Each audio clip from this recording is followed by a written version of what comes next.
Hi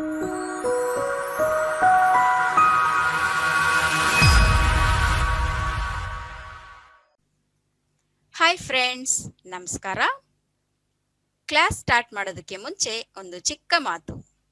ನಮ್ಮ ಚಾನೆಲ್ನಲ್ಲಿರುವ ವಿಡಿಯೋಗಳೆಲ್ಲ ಇದೇ ಮೊದಲನೇ ಸಾರಿ ನೋಡುವುದಾದರೆ ನಮ್ಮ ಚಾನೆಲ್ ಅನ್ನು ಸಬ್ಸ್ಕ್ರೈಬ್ ಮಾಡಿ, ಪಕ್ಕದಲ್ಲಿ ಇರುವ ಬೆಲ್ ಐಕನ್ ಮರೆಯದೆ ಪ್ರೆಸ್ ಮಾಡಿ. ಹಾಗೆ ಮತ್ತಷ್ಟು ವಿಡಿಯೋಗಳಿಗಾಗಿ ಲೈಕ್ ಮಾಡಿ. ನಿಮ್ಮ ಅಮೂಲ್ಯವಾದ ಅಭಿಪ್ರಾಯವನ್ನು ನಮಗೆ ಕಮೆಂಟ್ ರೂಪಕವಾಗಿ ತಿಳಿಸಿ. Please support me.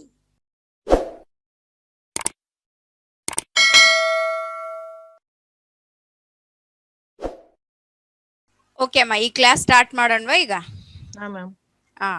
ಈಗ ನಾವೇನು ಪ್ರಾಕ್ಟೀಸ್ ಮಾಡ್ತಾ ಇದ್ದೀವಿ, ಕನ್ನಡದಲ್ಲಿರುವ ವಾಕ್ಯವನ್ನು ಇಂಗ್ಲಿಷ್ನಲ್ಲಿ ಕರೆಕ್ಟಾಗಿ, ಅಂದ್ರೆ ಒಂದು ಆರ್ಡರ್ ಪ್ರಕಾರವಾಗಿ ಸೆಂಟೆನ್ಸ್ ರೂಪಕವಾಗಿ ಇಲ್ಲಿ ನಾವು ಇಂಗ್ಲಿಷ್ನಲ್ಲಿ ಜೋಡಿಸುವ ಪದ್ಧತಿಯನ್ನು ನಾವಿಲ್ಲಿ ಕಲಿತಾ ಇದ್ದೀವಲ್ವಾ. ಕನ್ನಡದಲ್ಲಿರುವ ವಾಕ್ಯವನ್ನು ಸಬ್ಜೆಕ್ಟ್, ವರ್ಬ್, ಆಬ್ಜೆಕ್ಟ್ ರೂಪದಲ್ಲಿ ಯಾವ ರೀತಿಯಾಗಿ ಮಾತಾಡಬೇಕು, ಒಂದು ಸೆಂಟೆನ್ಸ್ ಅನ್ನು ಯಾವ ರೀತಿ ಮಾತಾಡಬೇಕು ಅನ್ನೋದನ್ನ ಇಲ್ಲಿ ನೋಡ್ತಾ ಇದ್ದೀವಿ. ಅದೇ ರೀತಿಯಾಗಿ ಪ್ರತಿಯೊಂದು ಕ್ಲಾಸ್ ನಲ್ಲಿ ನಾವು ವಾಕ್ಯಗಳನ್ನು ಇಂಗ್ಲಿಷ್ ನಲ್ಲಿ ಯಾವ ರೀತಿ ಮಾತಾಡ್ಬೇಕು ಅನ್ನೋದನ್ನ ನೋಡಿದ್ದೀವಿ. ನೆಕ್ಸ್ಟ್ ಕ್ಲಾಸ್ ನಲ್ಲಿ ಇಷ್ಟುವರೆಗೆ ಕಲ್ತಿದೀವಲ್ವಾ, ಸೆಂಟೆನ್ಸ್ ರೂಲ್ಸ್ ಅನ್ನೋದು ಮಿಸ್ ಆಗಿದೀವಿ ನಾವು. ಆ ಸೆಂಟೆನ್ಸ್ ನೆಕ್ಸ್ಟ್ ಕ್ಲಾಸ್ಗೆ ನಾವು ಕಲಿತಾ ಇದ್ದೀವಿ. ಏನ್ ಸೆಂಟೆನ್ಸ್ ಅದಂದ್ರೆ S rule sentence. Third person ಬಂದಾಗ ವರ್ಬ್ಗೆ ಎಸ್ ಇಡಬೇಕು ಅನ್ನೋದನ್ನ ಜನರಲ್ ಆಗಿ ನಾವು ಹೆಲ್ಪಿಂಗ್ ವರ್ಬ್ ಕಲಿಯುವಾಗ ಕಲ್ತಿದ್ದೀವಿ, ತಿಳ್ಕೊಂಡಿದ್ದೀವಿ. ಜಸ್ಟ್ ಅದನ್ನ ಯಾವ ರೀತಿ ಬಳಸಬೇಕು ಅನ್ನೋದನ್ನ ಇಲ್ಲಿ ನೆಕ್ಸ್ಟ್ ಕ್ಲಾಸ್ ನಲ್ಲಿ ನಾವು ತಿಳ್ಕೊಳ್ಳೋಣ. ಆ ಎಸ್ ರೂಲ್ ಬಗ್ಗೆ ತಿಳ್ಕೊಂತ ಹೋದ್ರೆ ನಮ್ಗೆ ಏನಾಗುತ್ತೆ, ಯಾವಾಗ್ಲೂ ಆ ಒಂದು ರೂಲ್ ಮೇಲೆ ದೃಷ್ಟಿ ಇಡುತ್ತೆ ಆಗ್ಲಿ, ನಾವು ವಾಕ್ಯಗಳ ಮೇಲೆ ಹೆಚ್ಚಾಗಿ ಗಮನ ಕೊಡೋದಿಕ್ಕೆ ಆಗಲ್ಲ. ಅದಕ್ಕಾಗಿ ಸಾಧಾರಣವಾದ ವಾಕ್ಯಗಳು ನಮಗೆ ಈಸಿಯಾಗಿ ಇರುವ ಪದ್ಧತಿಯಲ್ಲಿ ನಾವು ಈ ಒಂದು 100 ಸೆಂಟೆನ್ಸಸ್ ಗಳನ್ನು ಪ್ರಾಕ್ಟೀಸ್ ಮಾಡಿದ್ದೇವೆ. ಆದಷ್ಟು ಮಟ್ಟಿಗೆ ನಾವು ಕನ್ನಡದಲ್ಲಿರುವ ವಾಕ್ಯವನ್ನು ಇಂಗ್ಲಿಷ್ ನಲ್ಲಿ ಚೆನ್ನಾಗಿ ಬದಲಾಯಿಸ್ತಾ ಇದ್ದೇವೆ. ಈಗ ಇನ್ನಷ್ಟು ವಾಕ್ಯಗಳನ್ನು ಬದಲಾಯಿಸಿ ನೋಡೋಣ. ಅವಳು ಕನಸು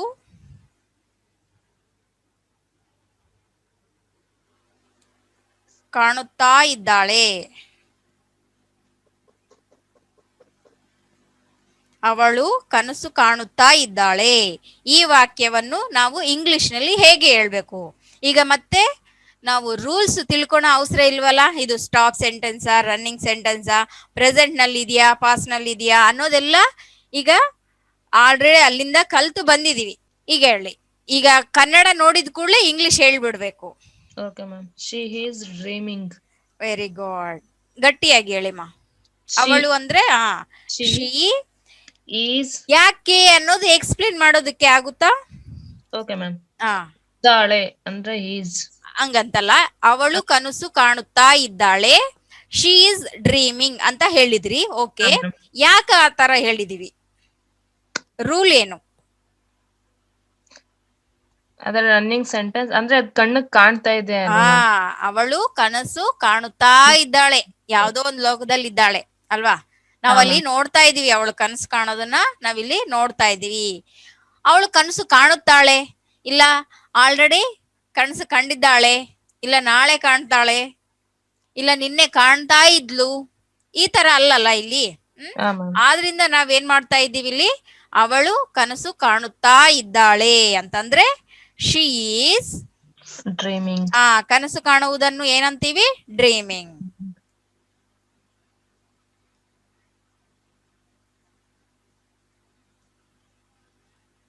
ಶಿ ಈಸ್ ಡ್ರೀಮಿಂಗ್. ಅವಳು ಕನಸು ಕಾಣುತ್ತಾ ಇದ್ದಳು. She dreamed. ಕನಸು ಕಾಣುತ್ತಾ ಇದ್ದಳು ಮೇಡಮ್. She was. ಅಷ್ಟೇ, ಏನಿಲ್ಲ. She was dreaming. ಇದ್ದಳು, ಇದ್ದಾಳೆ ಅಂದ್ರೆ ಇಲ್ಲಿ ಇದ್ದಾಳೆ. ಈಗ ಇದ್ಲು ಅಂತಂದ್ರೆ ಹಿಂದೆ ಹೋಗ್ಬಿಡುತ್ತಲ್ಲ. ಇರುತ್ತಾಳೆ ಅಂತಂದ್ರೆ ಮುಂದೆ ಹೋಗುತ್ತೆ. ಅದನ್ನ ನಾವು ಟೆನ್ಸಸ್ ರೂಪಕವಾಗಿ ಆಗಿಂದಾಗ್ಲೇ ಟ್ರಾನ್ಸ್ಲೇಟ್ ಮಾಡ್ಕೊಂಡ್ಬಿಡ್ಬೇಕಮ್ಮ. ಆಗ ನಮಗೆ ಚೆನ್ನಾಗಿ ಅರ್ಥ ಆಗುತ್ತೆ. ಈ ಕನ್ನಡ ವಾಕ್ಯ ಫಸ್ಟ್ ನಮಗೆ ಅರ್ಥ ಆಗ್ಬೇಕಮ್ಮ. ಇದು ಅರ್ಥ ಆದ್ರೆ ಆಟೋಮೆಟಿಕ್ ಇಂಗ್ಲಿಷ್ ವಾಕ್ಯ ಬಂದ್ಬಿಡುತ್ತೆ. ಕನ್ನಡದಲ್ಲಿ ನಮ್ಗೆ ಯಾವ ಟೆನ್ಸಸ್ ಯಾವ ತರ ಮಾತಾಡ್ಬೇಕು ಅನ್ನೋದನ್ನ ಕನ್ನಡದಲ್ಲಿ ಮಾತಾಡ್ತಾ ಹೋಗ್ಬಿಡ್ತೀವಿ. ಅದನ್ನ ಆಸ್ ಈಸ್ ಆಗಿ ಇಂಗ್ಲಿಷ್ ನಲ್ಲಿ ಮಾಡ್ಬೇಕು ಅಂದಾಗನೇ ಸ್ವಲ್ಪ ಕನ್ಫ್ಯೂಸ್ ಆಗ್ತೀವಿ. ಅವಳು ಕನಸು ಕಾಣುತ್ತಾ ಇದ್ದಾಳೆ, ಕಣ್ಣಿಗೆ ಕಾಣಿಸ್ತಾ ಇದೆ. ಸೊ ಅದರಿಂದ ನಾವಿಲ್ಲಿ she is dreaming, no problem. ಅವಳು ಕನಸು ಕಾಣುತ್ತಾ ಇದ್ದಳು, ಆಲ್ರೆಡಿ ಆ ವಾಕ್ಯ ಮಾತಾಡುವಾಗನೇ ನಮಗೆ ಹಿಂದೆ ಹೆಜ್ಜೆ ಕಾಣಿಸುತ್ತಲ್ಲ. ಒಂದಿಲ್ಲಿರುತ್ತೆ, ಇದ್ಲು ಇಲ್ಲಿ ಬರುತ್ತೆ, ಇರುತ್ತಾಳೆ ಇಲ್ಲಿ ಬರುತ್ತೆ, ಅಷ್ಟೇ, ಏನಿಲ್ಲ. ಓಕೆನಾ? ಈಸ್, ವಾಸ್, ವಿಲ್ ಬಿ, ಅಷ್ಟೇ, ಏನಿಲ್ಲ. ಅರ್ಥ ಆಯ್ತಲ್ಲ? ಈ ಕಂಟಿನ್ಯೂಸ್ ಫಾರ್ಮ್ ಯಾವಾಗ್ಲೂ ಚೇಂಜ್ ಆಗಲ್ಲ. ನಮಗೆ ಟೆನ್ಸಸ್ ಅದು ನಿನ್ನೆನಾ, ಮೊನ್ನೆನಾ, ನಾಳೆನಾ, ನಾಡ್ದನ, ಇವತ್ತ ಅನ್ನೋದು ಹೇಳೋದೆಲ್ಲ ಇಲ್ಲೇ ಈ ರನ್ನಿಂಗ್ ಫಾರ್ಮ್ ನಲ್ಲಿ. ಸ್ಟಾಪ್ ಸೆಂಟೆನ್ಸ್ ನಲ್ಲಿ ಮತ್ತೆ ಮೇನ್ ವರ್ಬ್ ಕಾಮನ್ ಆಗಿ. ಓಕೆನಾ? ಅವಳು ಕನಸು ಕಾಣುತ್ತಾ ಇದ್ದಾಳೆ ಅಂದ್ರೆ ಶಿ ಈಸ್ ಡ್ರೀಮಿಂಗ್. ಅವಳು ಕನಸು ಕಾಣುತ್ತಾ ಇದ್ದಳು, ಶಿ ವಾಸ್ ಡ್ರೀಮಿಂಗ್. ಅವಳು ಕನಸು ಕಾಣುತ್ತಾ ಇರುತ್ತಾಳೆ, ಶಿ ವಿಲ್ ಬಿ ಡ್ರೀಮಿಂಗ್. ಇಲ್ಲಿ ಸ್ಟಾಪ್ ಸೆಂಟೆನ್ಸ್ ನಲ್ಲಿ ಇದೇ ವಾಕ್ಯವನ್ನು ಹೇಳೋಣ ಅನ್ಕೋಬೇಕಾಗಿತ್ತು. ಓಕೆನಾ? ಏನ್ ಬರುತ್ತೆ ಆಗ? ಅವಳು ಕನಸು ಕಾಣುತ್ತಾಳೆ, ಅಷ್ಟೇ ಇಲ್ಲಿ. ಓಕೆನಾ? ಸ್ವಲ್ಪ ಟ್ರೈ ಮಾಡ್ತೀರಾ? ಅವಳು ಕನಸು ಕಾಣುತ್ತಾಳೆ. She dreamed.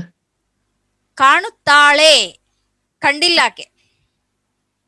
ಆಲ್ರೆಡಿ ಆ ಕನಸು ಅನ್ನೋದು ಆಗೋಗಿಲ್ಲ, ಕಂಡ್ಬಿಟ್ಟಿಲ್ಲ. ಓಕೆನಾ?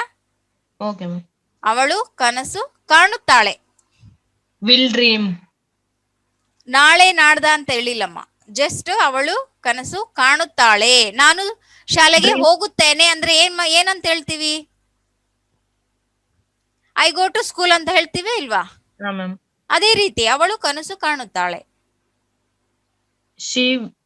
ಯಾಕ ಇದನ್ನ ಇಷ್ಟು ಒತ್ತಿ ಕೇಳ್ತಾ ಇದ್ದೀನಿ ಅಂತಂದ್ರೆ ನೆಕ್ಸ್ಟ್ ಕ್ಲಾಸ್ ನಲ್ಲಿ ನಾವು ಅದ್ರ ಬಗ್ಗೆ ತಿಳ್ಕೊಳ್ತಾ ಇದ್ದೀವಿ ಅನ್ಮತ್ತು. ಅದಕ್ಕೆ ನಿಮ್ಗೆ ಏನಾದ್ರೂ ಐಡಿಯಾ ಇದ್ರೆ ಅದು ಫಸ್ಟ್ ಹೇಳೋದಕ್ಕೆ ಬರ್ಬೇಕು. ಯಾಕಂದ್ರೆ ಅಲ್ಲಿವರೆಗೆ ಕಲ್ತಿದೀವಿ, ಅದಕ್ಕೆ ಕೇಳ್ತಾ ಇದ್ದೀನಿ ಅಷ್ಟೇ. ಕಲೀಲಿಲ್ದಾಗ ನಾನೇನ್ ಕೇಳೋಲ್ಲ. ಓಕೆನಾ? ಅದು ಬರುತ್ತೆ. ಅದನ್ನ ಹೇಳಿದ್ಮೇಲೆ ಅದಕ್ಕೆ ಹೆಂಗ್ ಬದಲಾಯಿಸ್ಬೇಕು ಅನ್ನೋದನ್ನ ನಾನು ನೆಕ್ಸ್ಟ್ ಕ್ಲಾಸ್ ನಲ್ಲಿ ಹೇಳಕ್ ಆಗ್ತಾ ಇದೆ. ಅವಳು ಕನಸು ಕಾಣುತ್ತಾಳೆ ಅಷ್ಟೇ. ನಾಳೆ ಕಾಣ್ತಾಳ ಅಂತ ಹೇಳ್ತಾ ಇಲ್ಲ, ಆಗ್ಲೇ ಕಂಡಿದ್ದಾಳ ಅಂತ ಕೂಡ ಹೇಳ್ತಾ ಇಲ್ಲ. ಕನಸು ಕಾಣುವುದನ್ನು ಏನಂತಾರ? Dream. She dream. She dream. So she dream ಅಂತ ಹೇಳ್ಬಿಡ್ತೀರಿ. ಓಕೆನಾ? ಪ್ರೆಸೆಂಟ್ ಟೆನ್ಸ್ ನಲ್ಲಿ, ಸಿಂಪಲ್ ಪ್ರೆಸೆಂಟ್ ನಲ್ಲಿ. ಆದ್ರೆ ಇಲ್ಲಿ ನಾವೊಂದು ಸ್ವಲ್ಪ ಚೇಂಜಸ್ ಮಾಡ್ಬೇಕು. ಶಿ ಡ್ರೀಮ್ಸ್ ಅಂತ ಹೇಳ್ಬೇಕು ಆಕ್ಚುಲ್ ಆಗಿ. ಮತ್ತೆ ಡ್ರೀಮ್ಸ್ ಎಲ್ಲಿಂದ ಬಂತು ಹೊಸದಾಗಿ? ಯಾವಾಗ ಇಷ್ಟು 100 ಸೆಂಟೆನ್ಸಸ್ ನೋಡಿದೀವಲ್ವಾ, ಎಲ್ಲಿ ಬರ್ಲಿಲ್ಲ, ಎದಕ್ ಹಂಗೆ ಹೇಳ್ಬೇಕು ಅನ್ನೋದೆಲ್ಲ ನಾವು ನೆಕ್ಸ್ಟ್ ಕ್ಲಾಸ್ ನಲ್ಲಿ ತಿಳ್ಕೊಳ್ತಾ ಇದೀವಿ. ಈಗ ಈ ಕ್ವಶನ್ ಹಾಕಿದ ಕೂಡಲೇ ನಮಗೆ ಸೈಲೆಂಟ್ ಆಗ್ಬಿಡ್ತಲ್ಲ ನಮ್ಮ ಮೈಂಡ್. ಡ್ರೀಮ್ಸ್ ಯಾಕೆ ಹೇಳ್ಬೇಕಲ್ಲಿ? ಎದಕ್ ಹೇಳ್ಬೇಕು? ಹೆಂಗ್ ಬಂತದು? ಇಷ್ಟು ದಿನ ನೋಡ್ಲಿಲ್ಲ, ಈಗ ಹೆಂಗ್ ಬಂತು ಅಂತ ಹೇಳಿ. ಯಾಕಂದ್ರೆ ಈಗ ನಾವು ಮಾಮೂಲಾಗಿ ಸ್ಟಾಪ್ ಸೆಂಟೆನ್ಸ್ ನಲ್ಲಿ 3 ರೀತಿ, ರನ್ನಿಂಗ್ ಸೆಂಟೆನ್ಸ್ ನಲ್ಲಿ 3 ರೀತಿ ಕಾಮನ್ ಆಗಿ ಕಲಿತಾ ಬಂದ್ಬಿಟ್ವಿ. ಯಾಕಂದ್ರೆ ಅದು ಕಷ್ಟ ಇತ್ತು ನಮ್ಗೆ. ಈಗ ಅದು ಈಸಿ ಆಗ್ಬಿಟ್ಟಿದೆಯಲ್ಲ, ಆಗ ಇದು ಒಂದು ತಿಳ್ಕೊಳ್ಳೋದ್ರಲ್ಲಿ ನಮಗೆ ಕಷ್ಟ ಅನಿಸೋಲ್ಲ. ಸೊ ಆದ್ರಿಂದ ನೆಕ್ಸ್ಟ್ ಕ್ಲಾಸ್ ನಲ್ಲಿ ಅದನ್ನೇ ನಾವು ನೋಡ್ತಾ ಇದ್ದೀವಿ, ನೋಡೋಣ. ಓಕೆನಾ? ಈಗ ನಾವೇನ್ ಮಾಡ್ಬೇಕು? ಇದನ್ನ ಬ್ಯಾಲೆನ್ಸ್ ಆಗಿ ಇಟ್ಕೋಬೇಕು. ನೀವಿಲ್ಲಿ ಏನು ತಿಳ್ಕೊಂಡಿದ್ದೀರಿ? ನಾವಿಷ್ಟು ಕ್ಲಾಸ್ಗಳಲ್ಲಿ ನೋಡಿದ ಪ್ರಕಾರವಾಗಿ ಏನ್ ತಿಳ್ಕೊಂಡಿದೀವಿ? ಸಿಂಪಲ್ ಪ್ರೆಸೆಂಟ್ ನಲ್ಲಿ ಕಾಣುತ್ತಾಳೆ, ಕನಸು ಕಾಣುತ್ತಾಳೆ. ಓಕೆನಾ? ಕನಸು ಕಾಣುವುದನ್ನು ಡ್ರೀಮಿಂಗ್ ಅಂತ ಹೇಳ್ತೀವಿ. ಪ್ರೆಸೆಂಟ್ ನಲ್ಲಿ ಡ್ರೀಮ್, ಪಾಸ್ಟ್ ನಲ್ಲಿ ಡ್ರೀಮ್ಡ್, ಫ್ಯೂಚರ್ ನಲ್ಲಿ ವಿಲ್ ಡ್ರೀಮ್ ಅಂತೇಳಿ ಕಲ್ತಿದೀವಿ. ಸೊ ಆದ್ರಿಂದ ನೀವೇನ್ ಮಾಡಿದ್ರಿ? ಇಲ್ಲಿ ಸಿಂಪಲ್ ನಲ್ಲಿ ಡ್ರೀಮ್ ಅಂತ ಹೇಳ್ಬಿಟ್ರಿ. So no problem. ನಾವು ಕಲ್ತಿದ್ದ ಪ್ರಕಾರವಾಗಿ ಸ್ವಲ್ಪ ಅದನ್ನ ನಾವು ಕರೆಕ್ಷನ್ ಮಾಡ್ಕೋಬೇಕು. ಓಕೆ? ಆ ಒಂದು ಟಾಪಿಕ್ ಒಂದೇ ಬ್ಯಾಲೆನ್ಸ್ ಇಟ್ಕೊಳ್ಳಿ. ನೆಕ್ಸ್ಟ್ ಕ್ಲಾಸ್ ನಲ್ಲಿ ಅದನ್ನ ಪೂರ್ತಿ ಮಾಡ್ಕೊಳ್ಳೋಣ. ಈಗ ಇದಿಲ್ಲಲ್ಲಮ್ಮ? ಏನಿಲ್ಲ ಹೇಳಿ ಮ್ಯಾಮ್.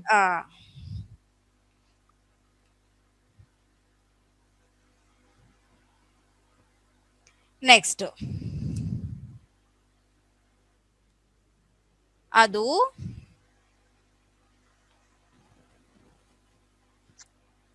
ಕಾಣಿಸುತ್ತಾ ಇದೆ.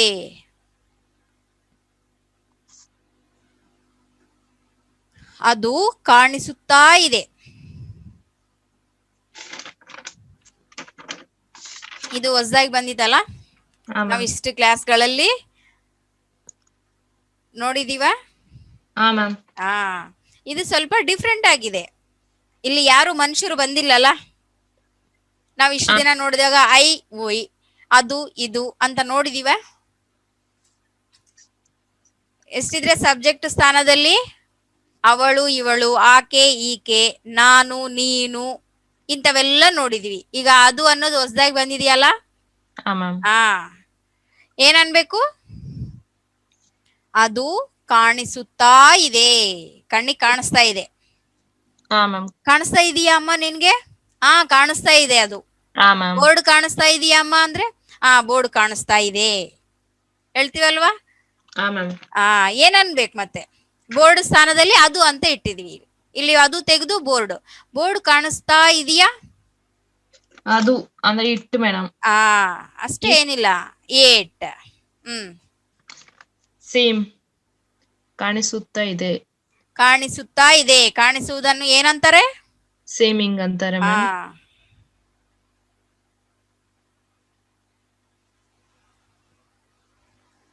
ಸೀಮಿಂಗ್. ಓಕೆ. ಅದೀಗ ಟೆನ್ಸಸ್ ರೂಪಕವಾಗಿ ಚೇಂಜ್ ಮಾಡಿ ಮತ್ತೆ ಈಗ ಇದೆಯಾ ಇಲ್ಲ ನಿನ್ನೆ ಇತ್ತಾ, ಕಾಣಿಸ್ತಾ ಇದೆಯಾ, ಕಾಣಿಸ್ತಾ ಇರುತ್ತದ? ಕಾಣಿಸ್ತಾ ಇದೆ ಮ್ಯಾಮ್. ಏನ್ ಬರ್ಬೇಕು ಮತ್ತೆ?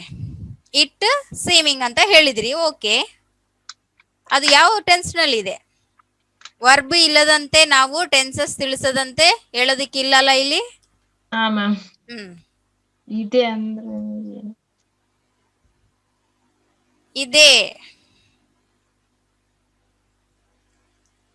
ಮರ್ತ್ ಬಿಟ್ರೆ ಅಮ್ಮ?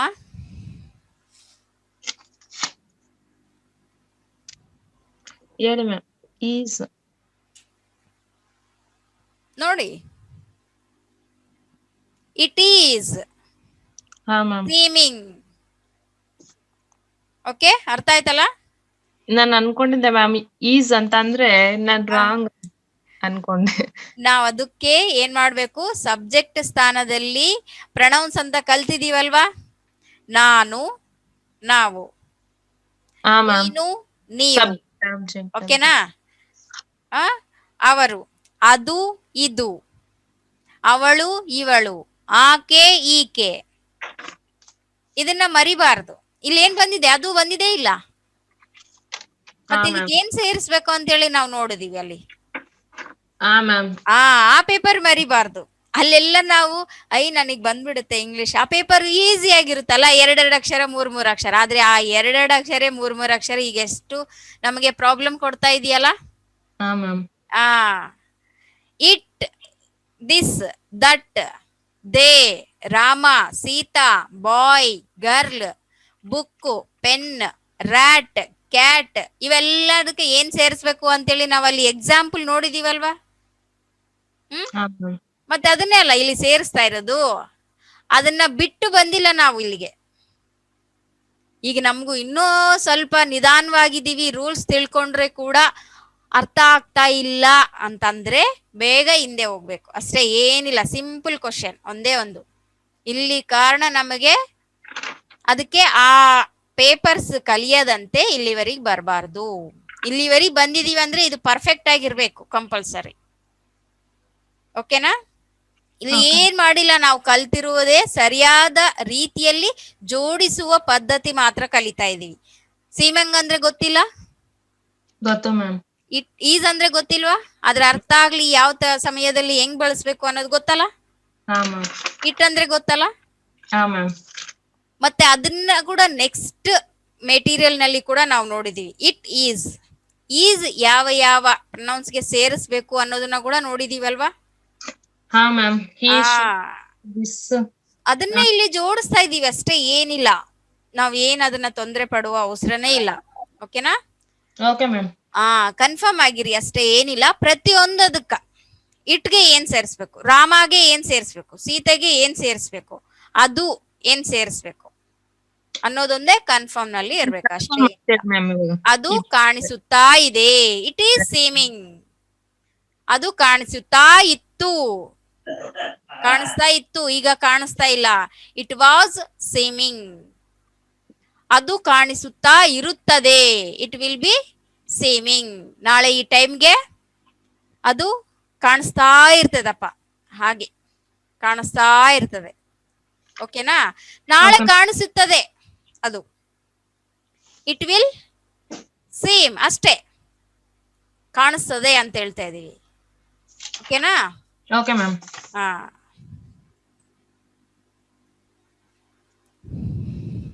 ನೆಕ್ಸ್ಟ್ ಇಲ್ಲೆಲ್ಲ ನಾವು ಕರೆಕ್ಷನ್ ಮಾಡ್ಕೊಂತ ಇದೀವಮ್ಮ. ಒರಿಜಿನಲ್ ಇಂಗ್ಲಿಷ್ ನಲ್ಲಿ ಟಕ ಟಕ ಟಕ ಮಾತಾಡ್ಬೇಕಂದ್ರೆ ರಾಂಗ್ ಏನು ರೈಟ್ ಏನು, ಯಾವ ಪ್ಲೇಸ್ ನಲ್ಲಿ ನಾವು ಹೆಚ್ಚಾಗಿ ರಾಂಗ್ ಮಾಡ್ತಾ ಇದೀವಿ ಅನ್ನೋದನ್ನ ಇಲ್ಲಿ ಸೆಂಟೆನ್ಸ್ ಫಾರ್ಮೇಶನ್ ಟ್ರಾನ್ಸ್ಲೇಷನ್ ಅಂದ್ರೇನೆ ಇದಮ್ಮ. ಓಕೆನಾ? ಇದರಲ್ಲಿ ನಾವು ಹಿಂಗ ಕನ್ನಡ ನೋಡಿದ ಕೂಡಲೇ ಟಕ್ ಅಂತ ಹೇಳೋ ನಾಲೆಡ್ಜ್ ಬರಬೇಕು ಅಂದ್ರೆ ಇಲ್ಲಿ ನಾವು ಈ ತರ ಕ್ಲಾಸ್ ಖಂಡಿತ ಕೇಳಿದ್ರೇನೆ ಬರೋದು, ಮುಂದಕ್ಕೆ ಹೋಗೋದು. ಓಕೆನಾ? ಏನಪ್ಪಾ ಎಲ್ಲ ಯಾವಾಗ್ಲೂ ಕ್ಲಾಸ್ ಕೇಳ್ದಂಗೆ ಒಂದ್ ಸೆಂಟೆನ್ಸ್ ನಮಗೆ ಕಣ್ಣಿಗೆ ಕಂಡ್ರೆ ಅಲ್ವಾ ಅದರಲ್ಲಿ ಏನೇನ್ ಮಿಸ್ಟೇಕ್ ಇದೆ, ನಾವ್ ಏನೇನ್ ಮಿಸ್ಟೇಕ್ ಮಾಡ್ತಾ ಇದೀವಿ ಅನ್ನೋದು ಕಾಣಿಸೋದು ಅಲ್ಲ. ನೆಕ್ಸ್ಟ್ ನೋಡೋಣ. ನಮ್ಮ ಅಕ್ಕ ಬಟ್ಟೆ ಒಗೆಯುತ್ತಾ ಇದ್ದಾಳೆ.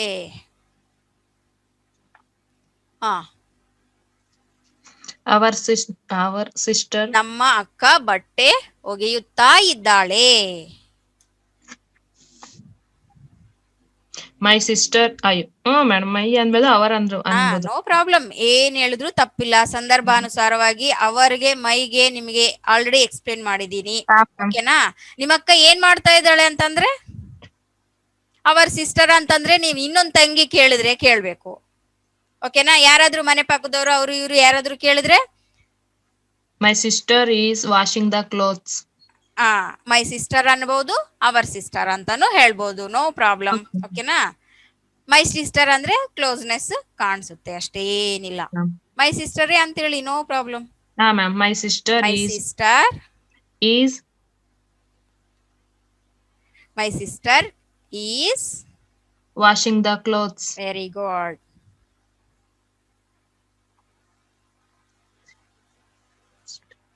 Clothes. Okay? Okay ma'am. My sister is washing the clothes. ನಿಮ್ಮ ಅಕ್ಕ ಏನ್ ಮಾಡ್ತಾ ಇದ್ದಾಳೆ ಅಂತೇಳಿ ಯಾರಾದ್ರೂ ಕೇಳ್ತಾ ಇರ್ತಾರಲ್ಲ, ಆಗ ನಾವು ಆನ್ಸರ್ ಕೊಡುವುದು.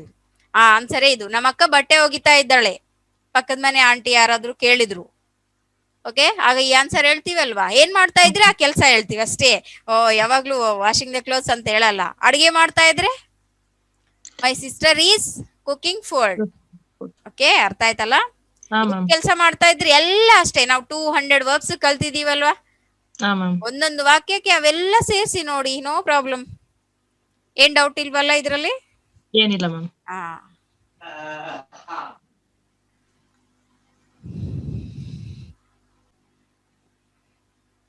ಸೂರ್ಯನು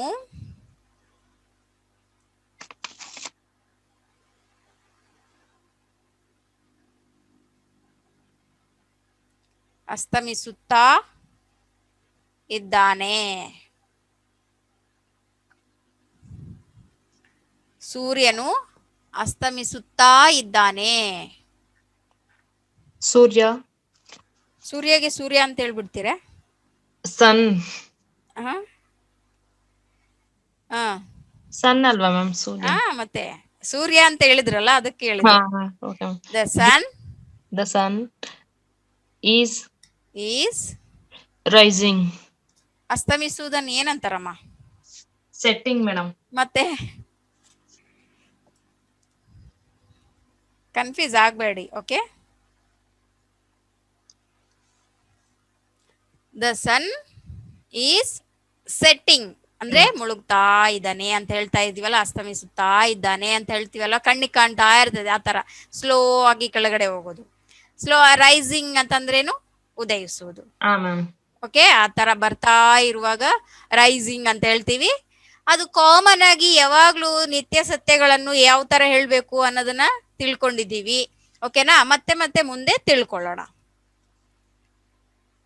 ಈಗ ಜಸ್ಟ್ ಯಾವ ರೀತಿ ಇದೆ, ಸೂರ್ಯನು ಅಸ್ತಮಿಸುತ್ತಾ ಇದ್ದಾನೆ, ಇದು ಕಂಟಿನ್ಯೂಸ್ ಫಾರ್ಮ್ ನಲ್ಲಿ ನಾವು ಕಲ್ತಿರುವ ರೀತಿಯಲ್ಲಿ ದ ಸನ್ ಈಸ್ ಸೆಟ್ಟಿಂಗ್. ಅರ್ಥ ಆಯ್ತಲ್ಲ? ಹಾ ಮ್ಯಾಮ್.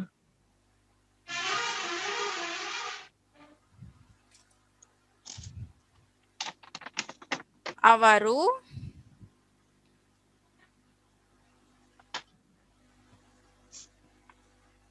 ತಯಾರು ಮಾಡಿದ್ದಾರೆ. ಅವರು ತಯಾರು ಮಾಡಿದ್ದಾರೆ.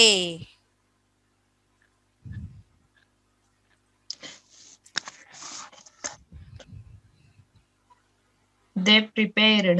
Very good. ಅಷ್ಟೇನಿಲ್ಲ. ಅವರು ಅಂದ್ರೆ ದೇ. ತಯಾರು ಮಾಡುವುದನ್ನು ಪ್ರಿಪೇರಿಂಗ್ ಅಂತ ಹೇಳ್ತೇವೆ. ಅದಕ್ಕೆ ಇಲ್ಲಿ ಏನಿದೆ? ಮಾಡಿದ್ದಾರೆ. ಮಾಡಿದ್ದಾರೆ, ಆಲ್ರೆಡಿ ಮುಗಿದ್ಬಿಟ್ಟಿದೆ. ಆ ತಯಾರು ಮಾಡುವ ಕೆಲಸ ಮುಗಿದಿದೆ ಅಂತ ಅರ್ಥ ಇಲ್ಲಿ. ಓಕೆನಾ? Okay ma'am. So prepare, prepared, will prepare ಅಲ್ವಾ? ಹಾ ಮ್ಯಾಮ್. ಈಗ ಏನ್ ಬರುತ್ತೆ? ಪ್ರಿಪೇರ್ಡ್. ಅವರು ಏನೋ ಒಂದು ಕಾಫಿಯಾ, ಟೀಯಾ, ಇಲ್ಲ ಕೇಕ್ ಪ್ರಿಪೇರ್ ಮಾಡಿದಾರಾ, ಇಲ್ಲ ಅಡಿಗೆ ಏನಾದ್ರೂ ಸರಿ, ಆ ಸಂದರ್ಭ ಅನುಸಾರವಾಗಿ ನಾವು ಇಟ್ಕೋಬೇಕು. ಇಲ್ಲಿ ಏನ್ ಮಾಡ್ತಾ ಇದ್ದೀವಿ? ಜಸ್ಟ್ ಜೋಡಿಸ್ತಾ ಇದ್ದೀವಿ. ಇಲ್ಲಿ ಕನ್ನಡದಲ್ಲಿರುವ ವಾಕ್ಯವನ್ನು ಇಂಗ್ಲಿಷ್ ನಲ್ಲಿ ಆಸ್ ಟೀಸ್ ಆಗಿ ಯಾವ ತರ ಜೋಡಿಸ್ಬೇಕು ಅಷ್ಟೇ, ಏನಿಲ್ಲ. ಫಸ್ಟ್ ಜೋಡಿಸೋದು ಕಲಿಯೋಣ, ಆದ್ಮೇಲೆ ಮಾತಾಡೋದು ಕಲಿಯೋಣ.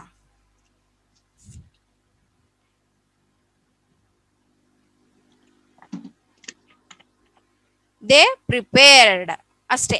ಏನ್ ಪ್ರಿಪೇರ್ ಅಂದ್ರೇನು ಆದ್ಮೇಲೆ ಮುಂದೆ ಹೇಳೋಣ ಆಬ್ಜೆಕ್ಟ್ ಸ್ಥಾನದಲ್ಲಿ. ಅವರು ತಯಾರು ಮಾಡಿದ್ದಾರೆ. They prepared.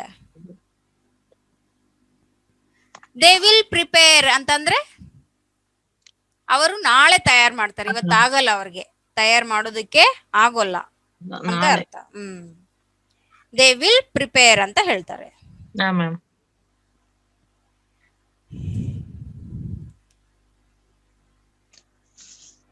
ಬೆಕ್ಕು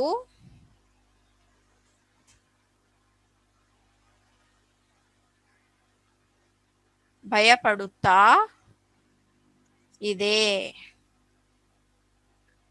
ಒಂದೊಂದು ವಾಕ್ಯಗಳಲ್ಲಿ ನಾವು ಪೀಸ್ ಪೀಸ್ ಆಗಿ ತೆಗೆದು ಯಾಕೆ ಈ ಟೈಮ್ನಲ್ಲಿ ಹಿಂಗ್ ಬರುತ್ತೆ ಅಂತಂದೇಳಿ ಎಲ್ಲ ಕಲ್ತ್ಕೊಂಡ್ಬಿಟ್ರೆ, ಈಗ ನಾವು ಮುಂದೆ ಮಾತಾಡುವಾಗ ಸಂದರ್ಭಾನುಸಾರವಾಗಿ ಆಟೋಮೆಟಿಕ್ ನಮ್ಮ ಬಾಯಿಂದ ನಮಗೆ ಇಂಗ್ಲಿಷ್ ಹೊರಗಡೆ ಬರುತ್ತೆ.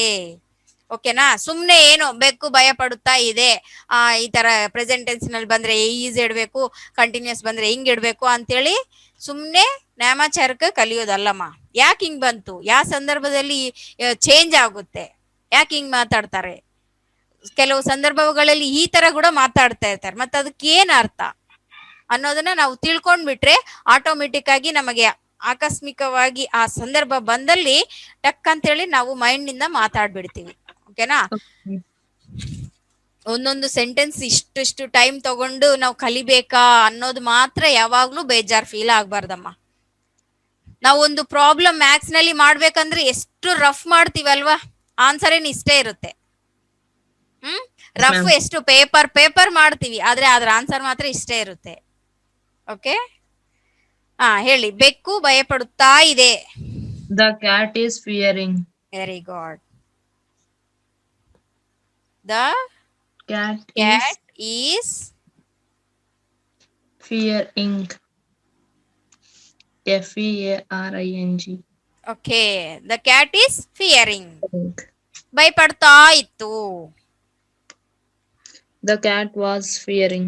ಭಯಪಡ್ತಾ ಇರುತ್ತದೆ. The cat will be fearing.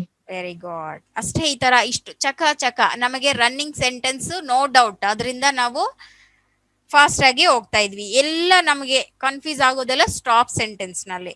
ಹಾ ಮ್ಯಾಮ್. ನೆಕ್ಸ್ಟ್ ನೋಡೋಣ.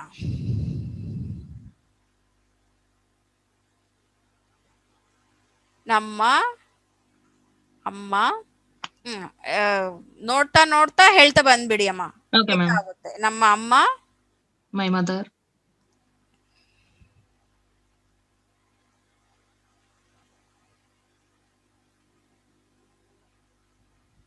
ನಮ್ಮ ಅಮ್ಮ ಕರೆಯುತ್ತಾ ಇದ್ದಾಳೆ. ಮೈ ಮದರ್ ಈಸ್ ಕಮಿಂಗ್. ಅಲ್ಲ ಮ್ಯಾಮ್, ಕರೆಯುವುದು. ಮೈ mother is. My mother is. ಕರೆಯುವುದು. ಕರೆಯುವುದನ್ನು ಏನಂತಾರಮ್ಮ? ಕಮಿಂಗ್. ಬರುವುದನ್ನು ಅಲ್ಲ, ಕರೆಯುವುದನ್ನು. ಬಾಬಾ ಅಂತ ಕರಿತೀವಲ್ವಾ, ಕರೆಯುವುದನ್ನು ಕಾಲಿಂಗ್. Calling madam. ಏನಮ್ಮ ಇಷ್ಟು ಟೆಕ್ನಾಲಜಿನಲ್ಲಿ ಕಾಲ್ ಕಾಲ್ ಅಂತೇಳಿ 24 ಗಂಟೆ ನಾವು ಫೋನ್ ಮುಂದೆ ಇಟ್ಕೊಂಡಿರ್ತೀವಲ್ವಾ.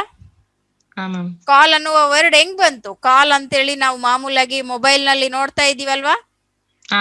ಆ ಕಾಲ್ ಅಂತ ಒತ್ತಿದ ಕೂಡ್ಲೆ ಹೋಗುತ್ತಾ ಇಲ್ವಾ ಅಲ್ಲಿಗೆ? ಕಾಲು ಅನ್ನುವ ಆಪ್ಷನ್ ಅಲ್ಲಿ ತೋರಿಸ್ತಿದೆ. ಕಾಲ್ ಅಂತ ಆಪ್ಷನ್ ಮೇಲೆ ನಾವು ಪ್ರೆಸ್ ಮಾಡಿದ್ರೆ ಕಾಲ್ ಹೋಗುತ್ತೆ. ಅಂದ್ರೆ ಕರೀರಿ ಅವ್ರನ್ನ ಅಂತ ಹೇಳ್ತಾ ಇದ್ದೀವಿ, ಆ ಮೊಬೈಲ್ಗೆ ಹೇಳ್ತಾ ಇದ್ದೀವಿ ಅಂತ ಅರ್ಥ ಇಲ್ಲಿ. ಆದ್ರಿಂದ ಇಲ್ಲಿ ಕಾಲಿಂಗ್ ಅಂತ ಹೇಳಿ ಹೆಸರು ಇದೆಯಲ್ಲ. My mother is calling. ನಾನು ಹೋಗ್ಬೇಕು, ನಮ್ಮಮ್ಮ ಕರಿತಾ ಇದ್ದಾಳೆ. ಓಕೆ. ಕರಿತಾ ಇದ್ಲು. My mother was calling. ಕರಿತಾ ಇರ್ತಾಳೆ ನಾಳೆ. My mother will be calling. ಅಷ್ಟೇನಿಲ್ಲ. ನಾವು ಸಾಧಾರಣವಾಗಿ ಮಾತಾಡ್ತಾ ಇರ್ತೀವಲ್ವಾ, ಫ್ರೆಂಡ್ಸ್ ಹತ್ರ ಮಾತಾಡ್ಕೊಂಡ ಕುಂತಿರ್ತೀವಿ ಹೊರಗಡೆ, ಇಲ್ಲ ಫ್ರೆಂಡ್ ಮನೆಗೆ ಹೋಗಿರ್ತೀವಿ. ಕಾಲ್ ಮಾಡ್ತಾ ಇದ್ದಾಳೆ ನಮ್ಮಮ್ಮ, ಬಾ ಅಂತ ಕರಿತಾ ಇದ್ದಾಳೆ, ನಾವು ಹೋಗ್ಬೇಕು ಅಂತ ಹೇಳ್ತೀವಲ್ವಾ.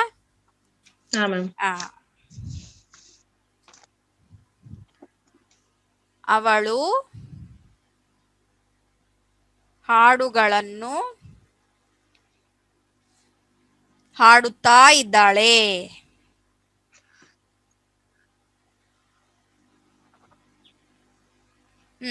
ಅವಳು ಹಾಡುಗಳನ್ನು ಹಾಡುತ್ತಾ.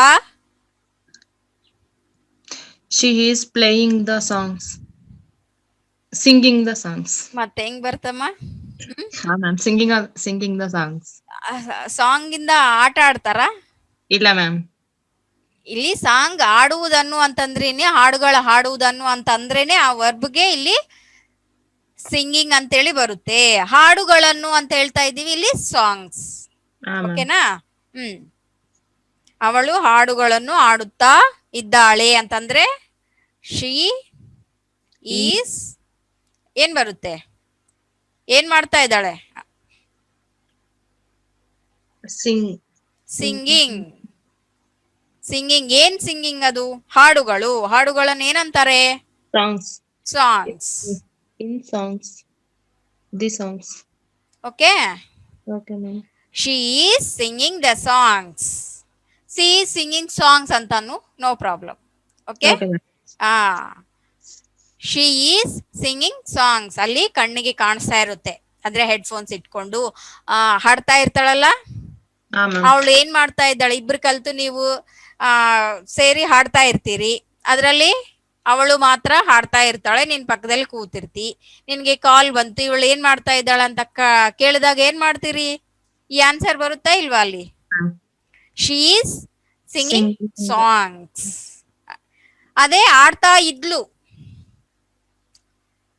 ಹಾಡುತ್ತಾ ಇದ್ದಳು. She was singing the songs. She was singing the songs. ಹಾಡುತ್ತಾ ಇರುತ್ತಾಳೆ. She will be singing songs. Very good. ಅಷ್ಟೇ, ಏನಿಲ್ಲ.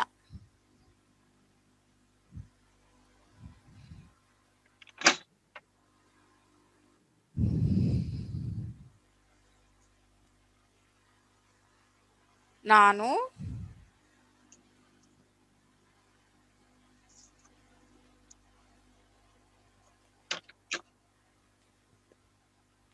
ಹೇಳಿ. ನಾನು ತೊಳೆಯುತ್ತಿದ್ದೇನೆ. ನಾನು ತೊಳೆಯುತ್ತಿದ್ದೇನೆ.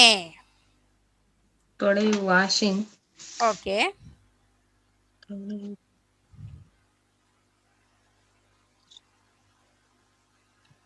ನಾನು ಅಂದ್ರೆ ಏನಮ್ಮ?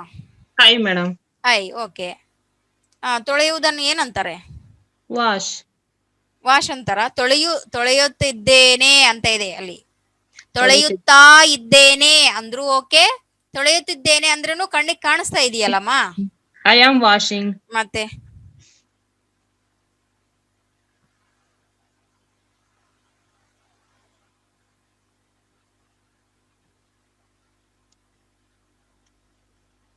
Okay, ma'am. I am washing. ಅದು ಏನಾದ್ರೂ ಸರಿ, ಸಾಮಾನ್ ಆಗ್ಬೋದು, ಬಟ್ಟೆ ಆಳ್ಬೋದು, ಏನಾದ್ರೂ ಸರಿ. ಓಕೆನಾ? ಏನ್ ಡೌಟ್ ಇಲ್ವಲ್ಲ? ಏನಿಲ್ಲ. ಹ್ಮ್.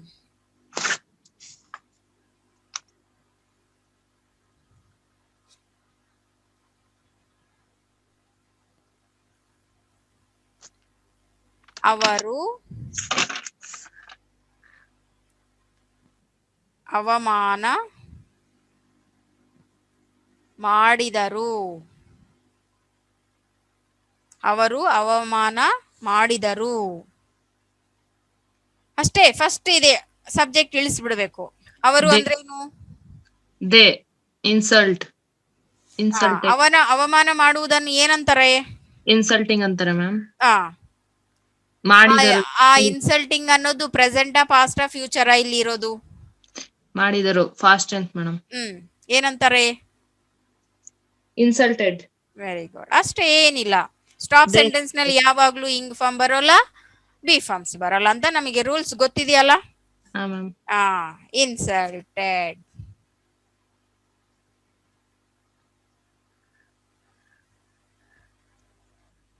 Okay. Okay ma'am. They insulted. ಅವರು ಅವಮಾನ ಮಾಡಿದರು.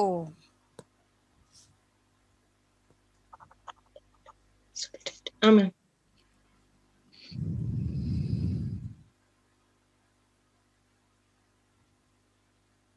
ನಾನು ಟೀಚರ್ಗೆ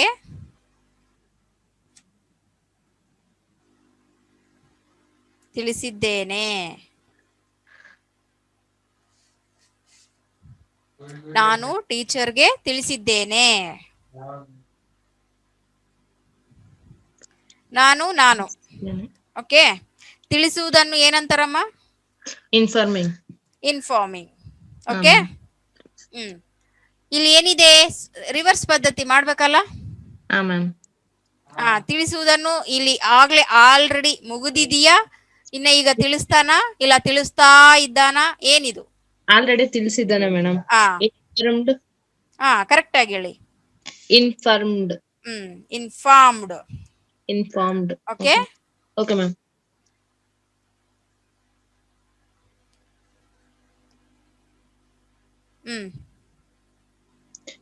to teacher. Very good. I informed to teacher. Okay. Okay ma'am. ಆದ್ಮೇಲೆ ನೀಟಾಗಿ ಬರ್ದು ನಾವು ಇದು ಮಾಡ್ಕೊಳೋಣ. ಫಸ್ಟ್ ನಮಗೆ ಸ್ಟ್ರಕ್ಚರ್ ಬರಬೇಕು. ಓಕೆನಾ? ಏನಪ್ಪ ಇದು ಈ ತರ ಆ ತರ ಗೀಸ್ತಾ ಇದೆ, ಆ ತರ ಈ ತರ ಬರಿಬೇಕನ್ನಲ್ಲ. ಈಗ ಯಾಕೆ ಹಿಂಗ್ ಮಾಡಿತೆ? ಮಾಮೂಲಾಗಿ ಸೆಂಟೆನ್ಸ್ ಆಗಿ ನೀಟಾಗಿ ಬರ್ಬೇಕಂದ್ರೆ ಐ ಸ್ಪೇಸ್ ಈ ತರ ಬಿಟ್ಟು ಇನ್ಫಾರ್ಮ್ಡ್ ಸ್ಟ್ರಕ್ಚರ್ ಈ ತರ ಬರಿಬೇಕು ಅಂತಂದ್ರೆ ಒಂದು ಸೆಂಟೆನ್ಸ್ ಈ ತರ ನೀಟಾಗಿ ಬರಿಬೇಕಲ್ವಾ ಅಂತೇಳಿ. ಅದೆಲ್ಲ ಪುಸ್ತಕದಲ್ಲಿ ಮೈಂಡ್ ನಲ್ಲಿ ಫಸ್ಟ್ ನಮಗೆ ಸ್ಟ್ರಕ್ಚರ್ ಸೆಟ್ ಮಾಡಕ್ ಬರ್ಬೇಕು ಅಂತಂದ್ರೆ ಈ ತರ ಮಾಡ್ಬೇಕಾಗಿದೆ ಕಂಪಲ್ಸರಿ. ಗ್ಯಾಪ್ ಬಿಟ್ರೆ ನಮಗೆ ಗೊತ್ತಾಗುತ್ತೆ ಯಾವ ಯಾವ ವಾಕ್ಯದಲ್ಲಿರುವ ಪದಗಳನ್ನು ಯಾವ ರೀತಿ ಜೋಡಿಸ್ತಾ ಇದ್ದೀವಿ ಅನ್ನೋದು ನಮಗೆ ತಿಳಿಬೇಕು ಫಸ್ಟ್. ಅದಕ್ಕಾಗಿ ನಾವು ಬಿಡಿಸಿ ಬಿಡಿಸಿ ಬರ್ಕೊಳ್ತಾ ಇದ್ದೀವಿ. ದೂರ ದೂರ ಬರ್ಕೊಳ್ಳೋದ್ರಿಂದ ಸಬ್ಜೆಕ್ಟ್ ಯಾವುದು, ಆಬ್ಜೆಕ್ಟ್ ಯಾವುದು, ನಮಗೆ ವರ್ಬ್ ಯಾವ ಸ್ಥಾನದಲ್ಲಿದೆ, ಆ ಸ್ಥಾನದಲ್ಲಿ ಇರುವಂತ ವರ್ಡ್ಸ್ ಯಾವ ರೀತಿಯಾಗಿ ರಿವರ್ಸ್ ಪದ್ಧತಿಯಲ್ಲಿ ಜೋಡಿಸ್ತಾ ಇದ್ದೀವಿ ಅನ್ನೋದು ತಿಳಿಯುತ್ತೆ. ಅಷ್ಟೇ, ಏನಿಲ್ಲ. ಓಕೆನಾ? ಏನಾದ್ರೂ ಡೌಟ್ ಇದೆಯಾ ನಿಮ್ಗೆ? ಏನಿಲ್ಲ ma'am. I informed to the teacher. ನಾನು ಟೀಚರ್ಗೆ ತಿಳಿಸಿದ್ದೇನೆ. ಯಾರಾದ್ರೂ ಏನಾದ್ರೂ ಗಲಾಟೆ ಮಾಡ್ತಾ ಇರ್ತಾರಲ್ಲ, ನಾನು ಸಾರ್ಗೆ ಹೇಳಿನಿ ತಿಳಿಸಿದ್ದೇನೆ ಬರ್ತಾರ ಅಂತ ಹೇಳ್ತಿರ್ತಾರಲ್ಲ. ಓಕೆ. ಏನ್ ಡೌಟ್ ಇಲ್ಲ ಅಲ್ಲಮ್ಮ ಇದ್ರಲ್ಲಿ? ಏನಿಲ್ಲ ಮ್ಯಾಮ್. ಓಕೆ.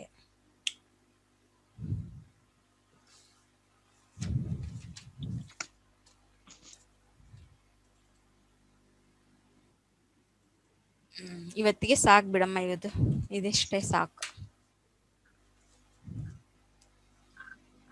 ಎಲ್ಲ ಚೆನ್ನಾಗಿ ಪ್ರಾಕ್ಟೀಸ್ ಮಾಡ್ಬೇಕಮ್ಮ. ನಾವು ಒಂದು ಸೆಂಟೆನ್ಸ್ ಈ ತರ ಇದ್ರೆ ಅದು ಆ ವರ್ಬ್ ಕಂಪಲ್ಸರಿ ಇದು ಮಾಡ್ಬೇಕು ನಾವು. ಓಕೆನಾ? ಇದರಲ್ಲಿ ವರ್ಬ್ ಎಷ್ಟು ಚೆನ್ನಾಗಿ 6 ರೀತಿಯಾಗಿ ನಾವು ಈ 3 ರೀತಿಯಾದ ವರ್ಬ್ ಮಾಮೂಲಾಗಿ ಇಂಗ್ ಫಾರ್ಮ್ ನಲ್ಲಿ ಇರೋದು ಏನು ತೊಂದರೆ ಕೊಡಲ್ಲ. ಇಂಗ್ ಫಾರ್ಮ್ ನಲ್ಲಿ 3 ರೀತಿಯಾಗಿ ಏನ್ ತೊಂದರೆ ಕೊಡಲ್ಲ. ಇಂಗ್ ಫಾರ್ಮ್ ಕಂಪಲ್ಸರಿ ಎಲ್ಲದ್ರಾಗಿ ಇರುತ್ತೆ. ಇನ್ನ ಏನಾದ್ರೂ ಮಾಡ್ಬೇಕು ಅಂತಂದ್ರೆ ಇದ್ದಳುನಾ, ಇರ್ತಾಳನಾ, ನಾಳೆ ಇರ್ತಾಳ, ನಾಡ್ದೆ ಇರ್ತಾಳ, ಇಲ್ಲ ಈಗ ಇದ್ದಾಳೇನಾ, ಅದೊಂದು ನೋಡ್ಕೊಂಡ್ಬಿಟ್ರೆ ಸಾಕು. ಈಸ್ ವಾಸ್ ವಿಲ್ ಬಿ ಸೇರಿಸ್ಬಿಡ್ತೀವಿ, ಏನ್ ತೊಂದರೆ ಇರಲ್ಲ. ಆದ್ರೆ ಈ ಸ್ಟಾಪ್ ಸೆಂಟೆನ್ಸ್ ನಲ್ಲಿ ಡೈರೆಕ್ಟ್ ಸಬ್ಜೆಕ್ಟ್ ವರ್ಬ್ ಇದು ಈಸಿನೇ ಇರಲ್ಲ. ಬಿ ಫಾರ್ಮ್ಸ್ ಯೂಸ್ ಮಾಡ್ಬೇಕನ್ನಲ್ಲ, ಅದನ್ನ ಮರಿತು ಹೋಗ್ತೀನಿ ಅಂತ ಹೇಳ. ಡೈರೆಕ್ಟ್ ಇರುತ್ತೆ ಶಾರ್ಟ್ ಆಬ್ಜೆಕ್ಟ್ ಸ್ಥಾನ ಮಿಕ್ಕಿದ್ದೆಲ್ಲ. ಇನ್ನ ಇದು ಈಸಿ, ಬೇಗ ಹೇಳ್ಬೋದು. ಐ ಇನ್ಫಾರ್ಮ್ಡ್ ಅಷ್ಟೇ. ಆದ್ಮೇಲೆ ಟೀಚರ್ಗ, ಅಂಕಲ್ಗ, ಆಂಟಿಗ, ಅಮ್ಮಗ, ಅಪ್ಪಗ, ಅಕ್ಕಗ ಏನಾದ್ರೂ ಸರಿ ಟು ದ ಟೀಚರ್ ಅಲ್ವಾ? ಅದು ನಾವು ಕಲಿಬೇಕಾಗಿರೋದು. ಈ ಸ್ಟಾಪ್ ಸೆಂಟೆನ್ಸ್ ಅನ್ನೋದು ಮೈಂಡ್ ನಲ್ಲಿ ಟಕ್ ಅಂತ ಬರ್ಬೇಕು. ನಾವು ಸಾಧಾರಣವಾಗಿ ಮಾತಾಡುವುದು ಒಂದು ಕಾಮನ್ ಆಗಿ ಮಾತಾಡ್ತಾ ಇರೋದು ಒಂದು ಮಾಡ್ತಾ ಇದ್ದೀನಿ, ಇಲ್ಲ ಮಾಡಿದ್ದೇನೆ. ಜಾಸ್ತಿ ನೋಡ್ರಿ ಅಮ್ಮ, ಏನಮ್ಮ ಕೆಲ್ಸ ಮಾಡ್ದೆ ಅಂತ ಹೇಳ್ತೀವಿ ಕಾಮನ್ ಆಗಿ. ಇಲ್ಲ ಮಾಡ್ತಾ ಇದ್ದೀನಿ ಅಂತ ಹೇಳ್ತೀನಿ. ಮಾಡ್ತೀನಿ ತಡಿಯಮ್ಮ ಅಂತ ಹೇಳಿದ್ರೆ ಏನಾಗುತ್ತೆ? ಅದು ಸಾಮಾನ್ಯವಾಗಿ ಹೇಳಲ್ಲ. ಇಲ್ಲ ನಾಳೆ ಮಾಡ್ತೀನಿ, ಅದು ಕಾಮನ್ ಆಗಿ. ಓಕೆನಾ? ಹೆಚ್ಚು ಮಾತಾಡೋದು ಒಂದು ಮಾಡ್ತಾ ಇರ್ತೀವಿ, ಇಲ್ಲ ಮಾಡ್ಬಿಟ್ಟಿರ್ತೀವಿ. ಇಷ್ಟೇ ಕಾಮನ್ ಆಗಿರ್ಬೇಕಾಗಿದ್ದು. ನಾವು ಹೆಚ್ಚು ಬಳಸೋದು ಕೂಡ ಅದ್ರ ಮೇಲೆ ಹೆಚ್ಚು ದೃಷ್ಟಿ ಇಟ್ಕೋಬೇಕಷ್ಟೇ, ಏನಿಲ್ಲ. ಓಕೆನಾ? ಅರ್ಥ ಆಯ್ತಲ್ಲ?